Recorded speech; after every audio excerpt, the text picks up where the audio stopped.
स्वागत है आपका हमारे हॉरर ड्रीम्स यूट्यूब चैनल में। तो अगर आप हमारे इस चैनल पर नए हैं तो इस चैनल को ज़रूर सब्सक्राइब कर लें। यह एक भयावह और दर्दनाक कहानी है जो एक गर्भवती महिला के जीवन और उसके दुखद अंत के इर्द गिर्द घूमती है। कहानी डर, मानसिक यातना और शारीरिक पीड़ा की गहराई को दर्शाती है। गांव के किनारे स्थित एक छोटे से घर में मीरा अपने पति अर्जुन के साथ रहती थी। मीरा और अर्जुन का जीवन सामान्य था।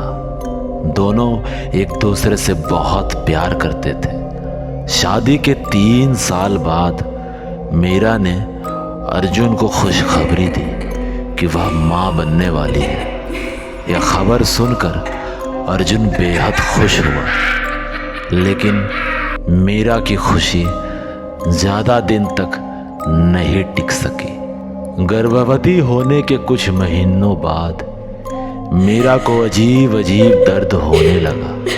यह दर्द सामान्य नहीं था। डॉक्टर ने इसे दुर्लभ गर्भावस्था जटिलता बताया, जिससे उसके शरीर में असहनीय दर्द होता था। मीरा का दर्द दिन ब दिन बढ़ता गया। जब वह रात को सोने की कोशिश करती तो उसे भयानक सपने आते। वह सपनों में देखती कि एक काली छाया उसके पेट से उसके बच्चे को खींचने की कोशिश कर रही है। वह पसीने से लथपथ हो जाती और अर्जुन को सब बताती।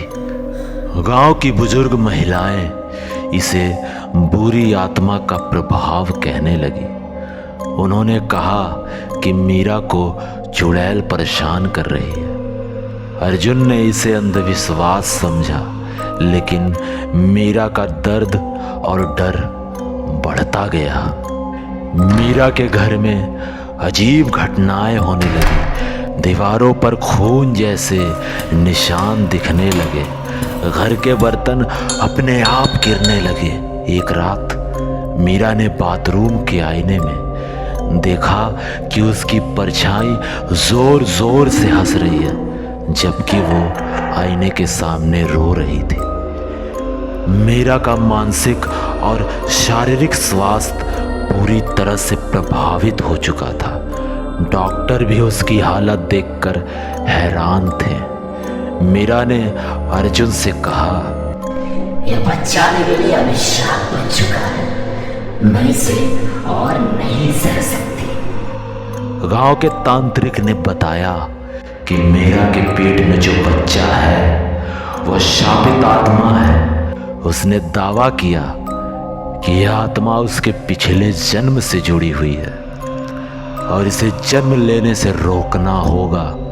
तांत्रिक ने मीरा को एक अनुष्ठान करने को कहा, लेकिन अनुष्ठान के दौरान मीरा की हालत और बिगड़ गई। मीरा ने अपने कमरे में बंद होकर जोर जोर से रोना शुरू कर दिया। उसने अर्जुन से कहा, मुझे ऐसा लगता है कि यह बच्चा मेरा अंत कर देगा। मुझे बहुत डर लग रहा है। एक रात जब अर्जुन काम से बाहर गया हुआ था, मीरा ने अपनी डायरी निकाली और उसमें लिखा, मुझे माफ कर दो अर्जुन, यह दर्द अब सहन नहीं होता। मैं इस बच्चे के साथ नहीं जी सकती। यह मेरा अंत है। मीरा ने अपना कमरा अंदर से बंद कर लिया। उसने खुद को चोट पहुंचाना शुरू किया।